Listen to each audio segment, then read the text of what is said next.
Didier, bonjour. Bonjour. On est ici au sein de votre association. L'association s'appelle Un autre chez toi. On va la présenter d'ici quelques secondes. Jordan, bonjour. Bonjour. Vous êtes le maire de Villars. Aujourd'hui, c'est un grand jour pour Villars parce que vous avez mis à disposition un bureau, parce qu'on peut vraiment dire un bureau pour cette jeune association. Oui, une très belle association dont le président est Didier Ogia, avec une quinzaine de bénévoles. On a, j'allais dire, la chance d'avoir à Villars cette association qui a pour objectif d'ouvrir un accueil pour personnes porteuses d'handicap comme Alzheimer sur l'espace Bonnier, avec un bailleur qui est Laura Habitat. Et on est très heureux aujourd'hui de pouvoir inaugurer officiellement ce bureau en la résidence Les Marronniers, pour permettre à l'association d'être visible, d'être accueillante au niveau des partenaires, au niveau des autres acteurs, à l'accueil au rez-de-chaussée de la résidence Les Marronniers. Didier, une jeune association. Oui, absolument, relativement récente. Enfin, en tout cas, elle date de 2020.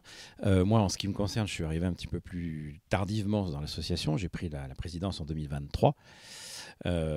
Mais oui, une association qui est très soutenue par la commune. Donc évidemment, aujourd'hui, les bureaux nous permettent de travailler beaucoup plus facilement, d'accueillir des partenaires, de mieux nous faire connaître, évidemment.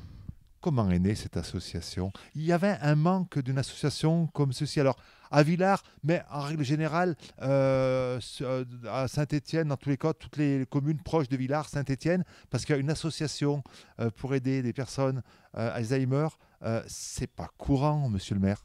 Non, mais oui, il y a un vrai besoin. Et je tiens à remercier l'ensemble des bénévoles, la collaboratrice de l'association, le président, parce que on a une population qui vieillit, qui est de plus en plus touchée par cette maladie, et nous n'avons pas le droit d'ouvrir des lits, par exemple d'EHPAD, d'établissements qui pourraient les accueillir en toute sécurité, parce que le département est suffisamment doté. Comment est né ce constat? Il est né dans le cadre d'une rencontre avec Françoise, qui est la porteuse de projet, qui, lors de la campagne électorale, avec mon équipe, on s'est rencontrés, on a discuté. Nous n'avions pas inscrit ce projet de création de cette association et de la création de ce lieu de vie pour 8 résidents dans le cadre de notre programme 2020-2026, mais de fil en aiguille avec l'ensemble de l'équipe municipale, avec Dominique Barrault, qui est mon adjointe en charge de la solidarité, avec l'équipe, la totalité de l'équipe, on s'est accordé à réaliser ce projet. Et là est née l'association, parce que derrière les murs, c'est bien les murs, mais il faut des hommes et des femmes qui vont créer ce projet, le faire intégrer dans l'écosystème avec les personnels de santé, avec l'ensemble des acteurs, Loire Habitat, le conseil départemental, la Fondation de France et compagnie. Et c'est grâce à l'association, grâce aux bénévoles, grâce à Didier, à Françoise et à tous les autres acteurs que va naître ce projet. Donc l'association était nécessaire pour voir aboutir, je l'espère, dans 2 ans, la construction et l'accueil des premiers résidents. Voilà, parce que donc c'est le but, hein, c'est d'avoir donc accueillir les résidents dans un local propre, enfin en tous les cas une maison vraiment dédiée à la maladie d'Alzheimer. Alors déjà, grâce à l'inauguration de ce bureau aujourd'hui, ça a permis d'avoir une personne salariée. C'est une première étape. Absolument, c'était une étape importante. Mais je tiens à dire quand même aussi que ce projet-là, c'est un projet privé. C'est-à-dire que ce qu'on souhaite faire, c'est ni une maison médicale, ni un EHPAD. C'est bien une maison qui offre un habitat privé à 8 personnes, et en l'occurrence à 8 familles, donc atteintes de la maladie, pour des personnes atteintes de la maladie d'Alzheimer. Mais ça ne rentre pas dans le champ du médico-social ni du médical. On est bien indépendant de ces 2 champs. Alors, le fait d'avoir possibilité aujourd'hui de travailler sur un bureau et d'avoir une salariée, c'est évidemment indispensable pour l'association, parce qu'un projet comme celui-là ne peut pas se créer, se monter de façon bénévole. C'est strictement impossible, donc il faut des compétences. Alors on en a une, puisque c'est Françoise qui a initié le projet, qui est aujourd'hui salariée, donc qui monte tous les dossiers. Mais c'était indispensable pour nous de pouvoir disposer d'une salariée et de disposer des locaux pour pouvoir recevoir des partenaires, des familles. Donc c'est complètement indispensable, donc on ne pouvait pas faire autrement. Et on a un long chemin à faire devant nous. On a 2 années complexes. Alors je pourrais vous en parler des heures de ce projet, hein, mais pour vous donner quelques grandes lignes, la maison, elle sera construite fin 2026.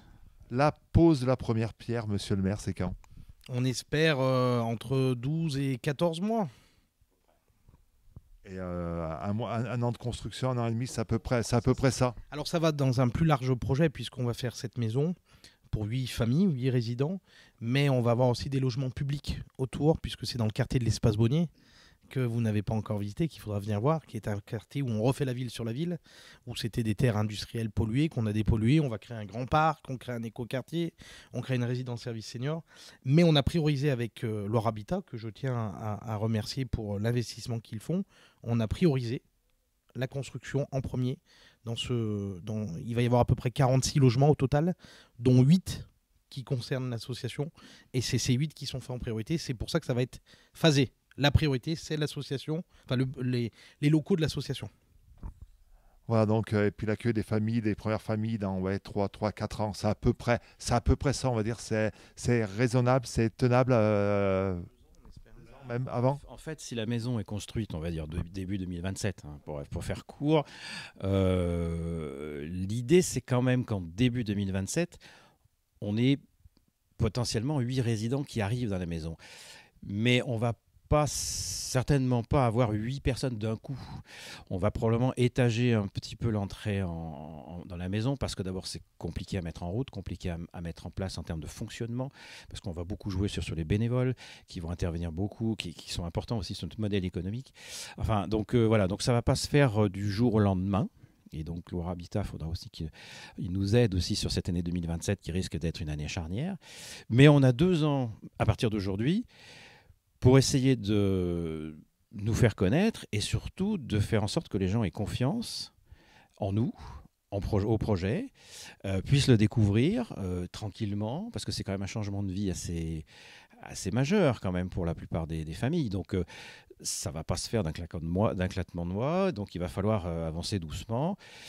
On va intégrer dans cette démarche tout ce qu'on appelle la CPTS, c'est-à-dire tous les professionnels de santé du territoire qui sont plus ou moins en charge des familles.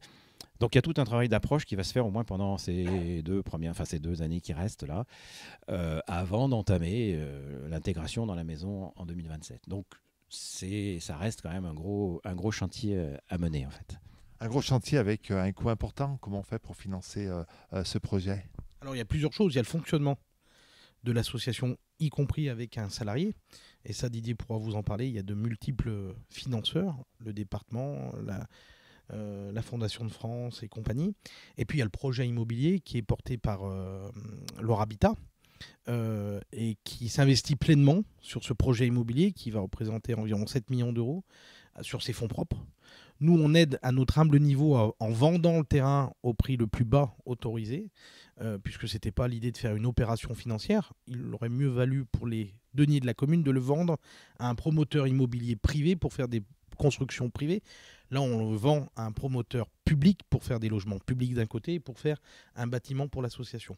Voilà, donc grâce à l'association, grâce aux bénévoles, grâce à la commune, grâce à Leur Habitat, grâce au département, on arrive à trouver des financements qui, je l'espère, vont durer parce que l'association, comme l'a dit Didier, il y a du temps à construire ce projet. Et donc, c'est le plus dur, j'allais dire, commence maintenant jusqu'à l'ouverture. Quand on sera en phase d'ouverture, on aura réussi.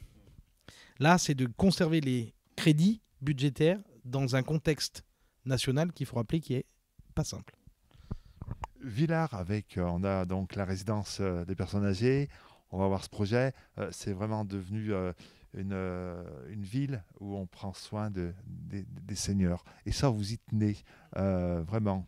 Alors, on est sur la conclusion de la semaine bleue, qui est la semaine pour les seniors, avec un certain nombre d'activités qui ont été menées par les associations, par des professionnels. Dans les précédentes mandatures, il y avait eu la création d'une filière enfance, petite enfance. Et je crois que l'on peut dire qu'avec l'équipe municipale, grâce à l'association, grâce à la résidence, grâce à l'ouverture prochaine d'une résidence service senior, on est en train de créer une filière senior, grand âge, grande enfance, on peut dire, pour nos seniors d'ici et d'ailleurs, et on est très fiers de cela. Une filière Made in Villars, on va dire. C'est ça, tout à fait. Et on est très heureux d'avoir des seniors sur notre commune. On est très heureux, c'est une chance pour moi, pour la commune. En conclusion, une association comme la vôtre elle a besoin d'argent, de finances, mais elle a besoin aussi de bénévoles. Alors là, on va en profiter pour faire un appel à toutes les personnes qui veulent vous rejoindre. Et ça, c'est important. Oui, évidemment, comme toute association, le cœur du réacteur nucléaire, c'est les citoyens, c'est les bénévoles qui se mobilisent. Donc là, en l'occurrence, ce qu'on essaye de faire, effectivement, c'est encore une fois, de nous faire connaître, de faire connaître le projet, qui n'est pas toujours évident à concevoir, mais de façon à ce que des citoyens de la commune ou des communes environnantes, d'ailleurs, puissent se poser des questions sur ce que c'est qu'un habitat partagé, sur ce que c'est que la prise en charge d'un proche atteint de la maladie d'Alzheimer. Et toutes ces questions-là, que ce soit la commune ou toutes les structures autour ou nous, on peut essayer d'apporter un certain nombre de réponses, de les accompagner, de leur donner confiance et de leur donner un nouvel horizon. Dans cet espace de vie qui va être considérable, puisque l'espace Bonnier, c'est un très très gros chantier.